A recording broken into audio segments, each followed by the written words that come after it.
sont là, ils sont dans les campagnes, dans les villes. Je parlais de votre parti. Ils sont sur les réseaux sociaux. Je parle du parti de l'extrême. Qu'est-ce que je fais? D'accord. Oui, d'accord. D'accord. 60 ans avec 40 annuités. 60 ans s'ils ont 40 annuités. Voilà. Moi, c'est très clair. Et quand? 60 ans quand ils ont 40 annuités. Mais dès votre élection, si vous êtes élu? Non, je m'engage à ce que ce soit le cas d'ici la fin du quinquennat. Pour une raison simple.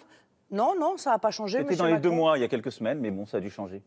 Dans les 2 mois? Oui, vous aviez dit dès que je suis élu. Et là, vous avez d'un seul coup changé. Non, monsieur Macron, écoutez, excusez-moi, mais parlez de vos projets, mais pas du mien, parce que manifestement, vous le connaissez mal. Alors, inspirez-vous de ce précepte pour vous-même, Madame Le Pen. Je vais vous dire très clairement, le plus vite sera le mieux. Le plus vite sera le mieux. Parce que l'idée qu'on demande toujours des sacrifices aux Français en toutes circonstances, en leur expliquant et en les culpabilisant d'ailleurs, c'est votre grande spécialité, objectivement. Si notre régime de retraite ne fonctionne pas, c'est à cause d'eux. C'est parce qu'ils ne travaillent pas assez longtemps. C'est parce qu'ils ne travaillent pas assez. Il y a toujours un phénomène de culpabilisation des Français en toutes circonstances. Et d'ailleurs, s'ils sont au chômage, monsieur Macron, vous leur dites « c'est de votre faute ». C'est parce que vous n'acceptez pas les offres qui vous sont faites. Et c'est la raison pour laquelle, d'ailleurs, vous voulez supprimer, en réalité, limiter l'indemnisation du chômage en expliquant que, eh bien, on leur fera 2 offres, on ne sait pas où, on ne sait pas de quoi, ça se trouve à 200 km ou à 300 km. Vous parlez de votre projet, c'est ça, et pas celui de l'autre. Et si au bout de 2 fois, ils disent non, eh bien, ils n'auront plus d'indemnisation chômage. Eh bien, moi, cette culpabilisation des Français, je ne la supporte plus.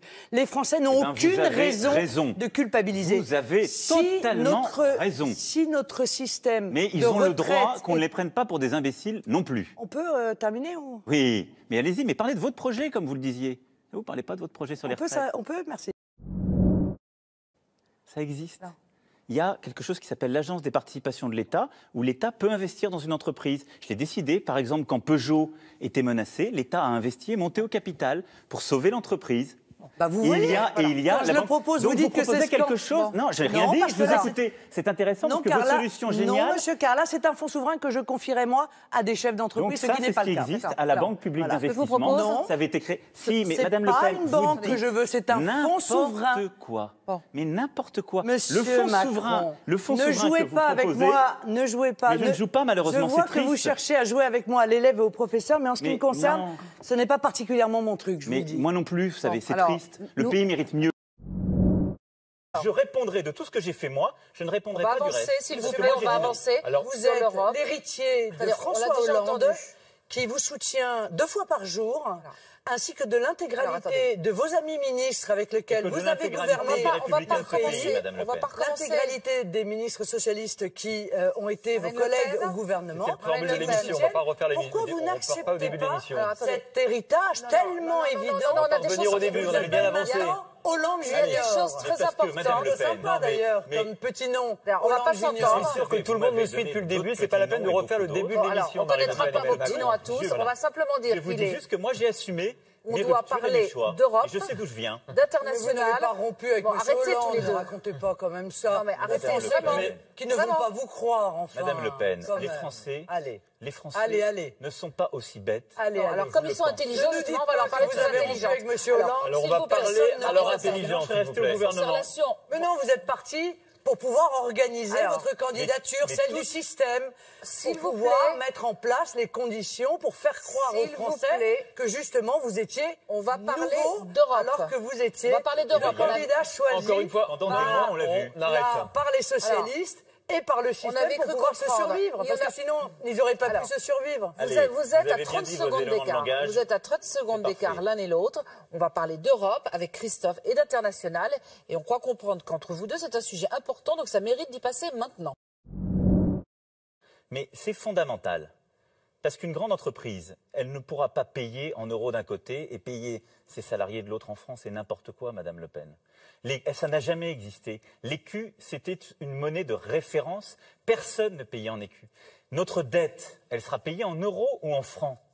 C'est ça la question. Votre vision de l'Europe. Non mais c'est essentiel parce que c'est le grand n'importe quoi. du projet de Mme Le Pen. Vous l'avez expliqué. C'est le grand n'importe quoi qui menace. Je vois revenir le projet peur que vous aviez développé au moment du Madame Brexit. Le Pen, depuis le début de notre discussion. Ça me fait rire, ça. Depuis le début, moi ça me fait pas rire. Si, les Français, ça les fait rire parce que quand avant le Brexit, on leur a dit, on leur a fait peur, on leur a dit, vous allez voir, ça va être l'effondrement de l'économie britannique, et l'économie britannique ne s'est jamais aussi bien portée que depuis que les Britanniques ont décidé de reprendre leur liberté vis-à-vis de l'Union européenne. Donc tout ça, ça marche plus. Il ne faut pas poser Madame des questions à Marine Le Pen, il faut répondre. Madame Le Pen. Autre chose. La Grande-Bretagne n'a jamais été dans l'euro, Madame Le Pen. Ce n'est pas le sujet. Le projet peur est toujours le même. Vous utilisez les mêmes arguments. Vous avez dit aux Britanniques, si jamais vous votez pour la sortie de l'Union européenne, ne parlons même pas de la monnaie, ils n'étaient pas dans l'euro. Si jamais vous sortez de l'Union européenne, vous allez voir, ça va être dramatique. Votre économie va s'effondrer, vous allez entrer en récession, le chômage va exploser. Eh bien, c'est exactement l'inverse qui s'est déroulé. Madame Le Pen. Donc, le projet qui est mené par les puissances financières qui vous soutiennent, M. Macron, et qui vise à laisser le système. Il ne faut pas poser des questions à Marine Le Pen. Qui vise à laisser le système tel qu'il est. Parce que c'est à leur bénéfice en réalité. L'euro, c'est la monnaie des banquiers. Vous ne pourrez plus vous exprimer sur les autres sujets. Mais ça n'est pas la monnaie du peuple. Et c'est la raison pour laquelle il faut que l'on arrive à s'arracher à cette monnaie. Mais je sais que tout le système la défendra, M. Macron, car ils y ont un bénéfice. Emmanuel Macron, en 2022, la France et l'Europe, c'est quoi en 2022? Alors, moi je vais vous dire, je suis contre tout ce qu'a dit Mme Le Pen. Vous avez inventé l'eau chaude, en l'occurrence. Non, mais vous savez, le parti des affaires, ça n'est pas le mien, c'est le vôtre. Le parti qui ne va pas devant les juges, c'est le vôtre, pas le mien. Le parti des affaires, c'est le mien. Oui. Soyez c'est la réalité. Attention à ce que vous dites, monsieur Macron. C'est la réalité, Madame Le Pen. J'espère qu'on n'apprendra rien dans les quelques jours ou quelques semaines. Parce que vous donnez des leçons. Vous savez, beaucoup ont bien cherché, y compris vos amis. Beaucoup ont dit du mal. C'est bon? Je peux parler? C'est bon, allez-y, Madame Le Pen. Personne n'a compris les explications que vous aviez données sur votre patrimoine, en l'occurrence. Le fisc et la haute autorité l'a compris.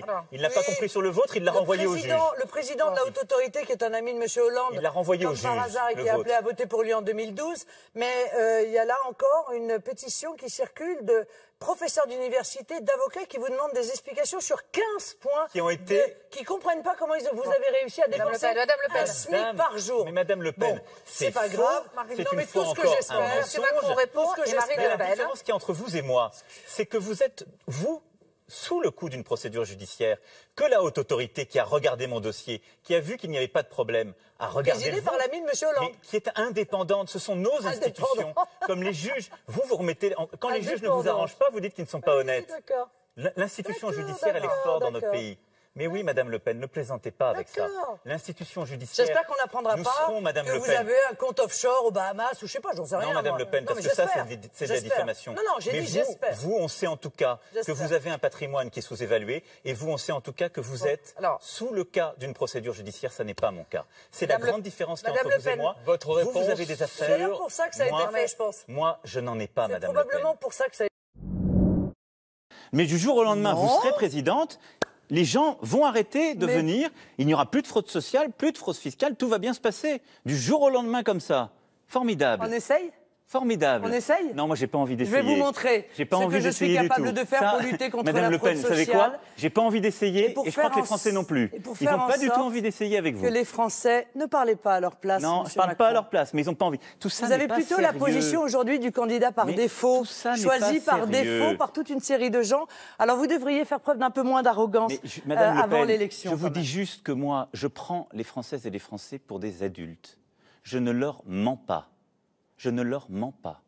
Il me semblait que vous aviez tenté de les infantiliser beaucoup dernièrement quand même. En permanence. Là, vous faites une liste à l'après-vert, vous ne la financez pas. Qui plus est, le jour où vous obtiendrez vos 6, vous prétendez 9 milliards d'euros par an à l'Union européenne, mais il faudra d'abord payer tout ce qu'on doit à l'Union européenne. Regardez ce que fait la Grande-Bretagne avec le Brexit. Elle a à payer entre 60... Oui, mais elle a à payer entre 60 et 80 milliards d'euros. Mais elle a... Dès le début, à payer entre 60 et 80 milliards d'euros. Dès le début. Voilà. Donc, c'est de l'argent qui ça coûte. Et ensuite, mais on y viendra avec grand plaisir sur l'euro et toutes les conséquences de votre délicieux projet. Mais vous ne financez pas ce que vous promettez. Donc, je veux juste que nos concitoyens, par rapport à la liste que vous avez faite, parce que moi, les aidants, nos associations, je les soutiendrai.